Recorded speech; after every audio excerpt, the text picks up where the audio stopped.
Group D 2022 का आज हम सेट नंबर 2 डिस्कस करने जा रहे हैं। हमारा फर्स्ट क्वेश्चन है, चुंबकीय क्षेत्र के अंदर स्थित धारावाही चालक पर लगने वाला बल ज्ञात करने के लिए प्रयुक्त फ्लेमिंग के बाएं हाथ के नियम के अनुसार अंगूठा और तर्जनी क्रमशः खालिस्तान और फिर खालिस्तान की दिशा को निरूपित करते हैं। सही प्यारे बच्चों, आप अपना बायां हाथ ले लिया। अब इन तीनों उंगलियों को इस तरह से फैलाएं, ये परस्पर एक दूसरे के लंबवत हो। ये अंगूठा है, ये तर्जनी है और ये माध्यमा है। सही, बीच की उंगली है।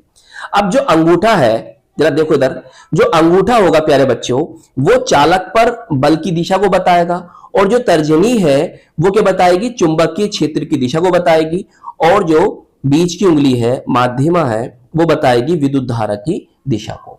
देखो हमसे क्या पूछा है, हमसे पूछा है अंगूठा और तर्जनी। सही, तो देखो अंगूठा क्या बता रहा है, चालक पर बल, और तर्जनी क्या बता रही है, चुंबकीय क्षेत्र।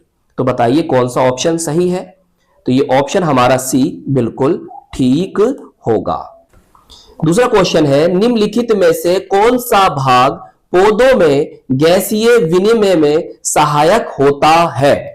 तो देखिए चार ऑप्शन हमारे पास हैं। जो इसमें डी वाला ऑप्शन है, रंध्र बोले तो स्टोमेटा, ये सहायक होता है। सही, देखो ये स्टोमेटा है, ये ओपन है और ये क्या है, बंद हुआ है, क्लोज्ड है। क्वेश्चन नंबर थर्ड है, इनमें से कौन से विद्युत मोटर के आर्मेचर के भाग है। ऑप्शन एक है मृदु लोहा कोर, दूसरा है कुंडली, तीसरा है चुंबक। सही बताना है। तो इसमें ये और ये करेक्ट है, तो ये ऑप्शन हमारे ऑप्शन डी में है। तो ऑप्शन डी इसका करेक्ट ऑप्शन है। निम्नलिखित में से कौन रेडॉक्स अभिक्रिया का उदाहरण नहीं है। देखिए रेडॉक्स अभिक्रिया उसे कहते हैं जिसमें ऑक्सीकरण, ऑक्सीडेशन और अपचयन, रिडक्शन दोनों साथ साथ होते हैं।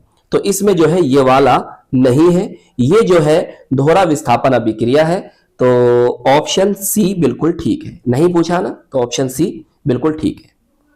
चलिए क्वेश्चन नंबर 5 आता है, मनुष्य के पाचन तंत्र में होने वाली कौन सी क्रिया गंदगी पर साबुन के पाइसीकरण की क्रिया के समान होती है।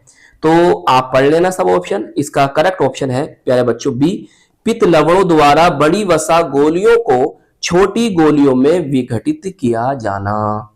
देखिए क्वेश्चन नंबर 6 है, जब शुष्क बुझे हुए चूने का क्लोरीनीकरण होता है, मतलब क्लोरीन से क्रिया करानी है Cl2 से, तो मुख्य उत्पाद के रूप में बनेगा। सही बताना क्या बनेगा, एसिटिक अम्ल बनेगा, बिना बुझा चूना बनेगा, कैल्शियम ऑक्सीक्लोराइड बनेगा या हाइड्रोक्लोरिक अम्ल बनेगा। जरा इसे आप समझिए रिएक्शन से। देखो भाई, बुझे हुए चूने का फॉर्मूला क्या होता है, कैल्शियम हाइड्रोक्साइड। इसे कैल्शियम हाइड्रोक्साइड को हम कहते हैं बुझा हुआ चूना।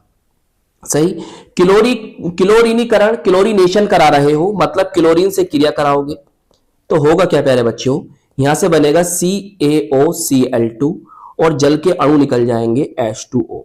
H2 यहां से निकल गए। अब ध्यान समझो, ये मैंने क्या बताया, कैल्शियम हाइड्रोक्साइड, और इसे हम कहते क्या है, बुझा हुआ चूना भी कहते हैं। ये क्या है, क्लोरीन है, क्लोरीन क्रिया हो रही है, तो मतलब क्लोरीनीकरण हो रहा है, क्लोरीनेशन हो रहा है। ये जो बना है इसे हम कहते हैं ब्लीचिंग पाउडर। क्या कहते हैं, ब्लीचिंग पाउडर या ब्लीचिंग चूर्ण कह सकते हो। और इसी को हम कहते क्या है, कैल्शियम ऑक्सीक्लोराइड। तो ऑप्शन सी बिल्कुल करेक्ट है इसका। क्वेश्चन नंबर 7 है, निम्न कथनों पर विचार करते हुए सही उत्तर का चयन कीजिए।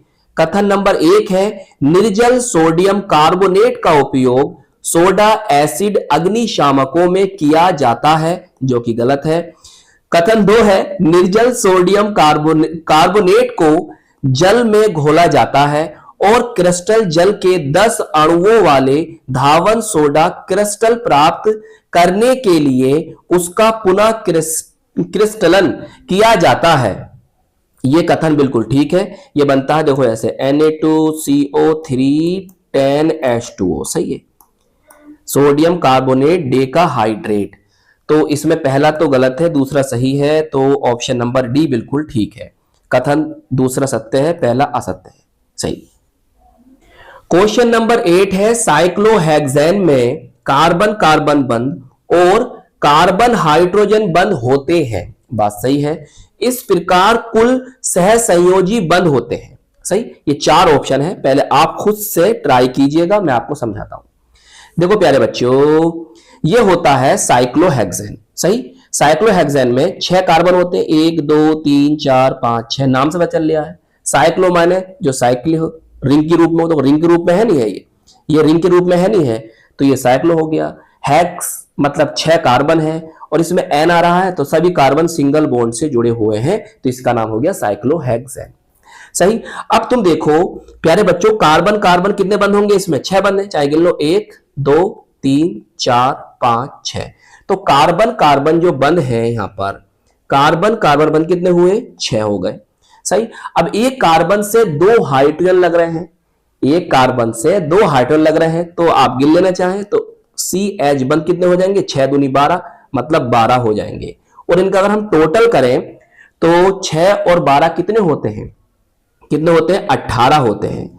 तो अब देख लो ऑप्शन में जहां पर 6 12 18 होगा, वही ऑप्शन बिल्कुल करेक्ट होगा। तो यहां पर देखिए ऑप्शन बी में ऐसा है। चलिए आगे चलते हैं। क्वेश्चन नंबर 9 है, इनमें से क्या अलैंगिक प्रजनन का उदाहरण नहीं है? तो बस यही नहीं है, बी ऑप्शन है इसका। क्वेश्चन नंबर 10 है और बहुत ही प्यारा क्वेश्चन है। एक गोलीय दर्पण के ध्रुव और वक्रता केंद्र के बीच की दूरी, इसकी फोकस दूरी F के पदों में बताना है, खाली स्थान है, के बराबर है। अब यहां पर ये 4 ऑप्शन है। सही। अब मेरी बात ध्यान से समझना, इधर आइए, आप इधर समझिए। पहले देखिए ये क्या है? ध्रुव है। सही। और ये क्या है? वक्रता केंद्र है। तो ध्रुव से लेकर वक्रता केंद्र तक की जो दूरी होती है उसे हम कहते हैं वक्रता त्रिज्या। सही। अवतल दर्पण ये है और उत्तल दर्पण ये है। सही। ये ध्रुव है और ये क्या है? वक्रता केंद्र है। क्या है प्यारे बच्चों? वक्रता केंद्र है। तो ध्रुव से वक्रता केंद्र तक की जो दूरी होती है उसे क्या कहते हैं? वक्रता त्रिज्या कहते हैं। इतनी बात समझ में आ गई। अब देखो जो वक्रता त्रिज्या होती है बोले तो R, वो क्या होती है? फोकस दूरी के दुगने के बराबर होती है। ये संबंध होता है R बराबर 2F। R क्या है? वक्रता त्रिज्या है। F क्या? फोकस दूरी है। तो वक्रता त्रिज्या जो होगी वो फोकस दूरी के दुगने के बराबर होगी। तो R बराबर 2F होगा। अगर मैं इसे फोकस दूरी के पदों में लिखना चाहूंगा प्यारे बच्चों, तो F बराबर मेरा क्या आ जाएगा? R/2। तो दोनों फॉर्मूले याद रखना, अभी आगे ये वाला क्वेश्चन आने वाला है। सही है। तो F बराबर R/2 और R बराबर 2F। सही। अरे बहुत आसान है भाई, यहां से F निकालोगे ना तो 2 का हो से बटे में आ जाएगा बस। चलिए अब देखो कौन सा ऑप्शन आपका सही है। यहां पर तो ऑप्शन हमारा जो पहला है यही इसका आंसर है, यही सही है, करेक्ट है। क्वेश्चन नंबर 11 है, किस कारण ने वैज्ञानिकों को वर्गीकरण की ओर प्रेरित किया? पहला है तत्वों के संश्लेषण की विभिन्न विधियां, बात सही है। तत्वों के विभिन्न स्रोतों की जानकारी हो, यह भी बात सही है। और तीसरा तत्वों के विभिन्न गुण हमें पता चल जाए, यह बात भी सही है। तो यहां पर ऑप्शन सी बिल्कुल ठीक है, तीनों बातें सही हैं। बहुत ही प्यारा क्वेश्चन है ये वाला। क्वेश्चन नंबर 12 है, कार्बन के इलेक्ट्रॉनिक विन्यास में शामिल कोषों की कुल संख्या कितनी है? बहुत ही प्यारा क्वेश्चन है, ध्यान से समझना। देखिए प्यारे बच्चों, कार्बन ये होता है, कार्बन अधातु होती है, याद रखना, नॉन मेटल है और इसका परमाणु क्रमांक होता है 6। सही। तो आप इसे लिखोगे 2 4, भाई ऐसे लिखोगे ना, 6 होता है ना इसका परमाणु क्रमांक, 2 और 4। अब बताइए इसमें कितने कोश है? एक कोश ये है और एक कोश ये है। अगर और आपको समझाना चाहूं तो मैं कह सकता हूं ये K है और ये L है, तो K और L कितना होगा? 2 कोश हो गए। तो 2 कोश है तो कौन सा ऑप्शन ठीक होगा? तो ऑप्शन हमारा बी बिल्कुल ठीक है। क्वेश्चन नंबर 13 अभी समझाया था मैंने। एक गोलीय दर्पण के फोकस और वक्रता केंद्र के बीच की दूरी वक्रता त्रिज्या R के पदों में बताना है के बराबर होती है। तो अभी बताया था क्या होती है, F is equal to R/2। बताओ कौन सा ऑप्शन ठीक है, तो ऑप्शन ए हमारा बिल्कुल ठीक है। क्वेश्चन नंबर 14 है, नीचे दिए गए चित्र का ध्यान पूर्वक अध्ययन कीजिए, निम्नलिखित में से कौन सा विकल्प नीले काले रंग की उपस्थिति के कारण सही व्याख्या करता है। स्टार्च जहां मिल जाए वही सही है। तो देखो ऑप्शन नंबर डी में ऐसा है, आलू के रस में स्टार्च होता है जो आयोडीन मिलाने पर नीला नीला काला हो जाता है। सही। क्वेश्चन नंबर 15 है, कोई भी अभिक्रिया जो अविलेय अवक्षेप उत्पन्न करती है, प्रीसिपिटेट उत्पन्न करती है, पीपीटी उत्पन्न करती है, उसे खालिस्तान है कहा जा सकता है। उसे कहते हैं अवक्षेपण अभिक्रिया। समझ गए। देखो ये मैंने रिएक्शन भी यहां लिखी है, समझो। देखो सोडियम सल्फेट लिया, बेरियम क्लोराइड ली, तो बना क्या, बेरियम सल्फेट का अवक्षेप बना, अवक्षेप बना, और साथ में बना क्या, सोडियम क्लोराइड। सही। अवक्षेप जो होते हैं वो कैसे होते हैं, ठोस होते हैं, सॉलिड होते हैं और अविलेय होते हैं। और याद रखना कोई भी रिएक्शन हो, उस रिएक्शन में अगर ऐसे तीर बना हुआ है ना नीचे की ओर, ऐसे तीर बना हुआ है, तो ऐसे अगर तीर बना हुआ है तो समझ जाओ वो क्या है, अवक्षेप है। क्या है, अवक्षेप है। और किसी अभिक्रिया में किसी उत्पाद के साथ ऐसे तीर बना हुआ है, इस तरह से ऐसे तीर बना हुआ है, तो समझ जाओ वो जो उत्पाद है वो गैस है। ऊपर को तीर गैस है और नीचे को तीर अवक्षेप है। याद रहेगा। चलिए आगे चलते हैं। क्वेश्चन नंबर 16 है, किशोर अवस्था के दौरान मानव शरीर में अनेक परिवर्तन होते हैं। बात सही है। निम्नलिखित में से कौन सा परिवर्तन केवल स्त्रियों में लैंगिक परिपक्वता से संबंधित है, तो इसमें ऑप्शन डी बिल्कुल ठीक है।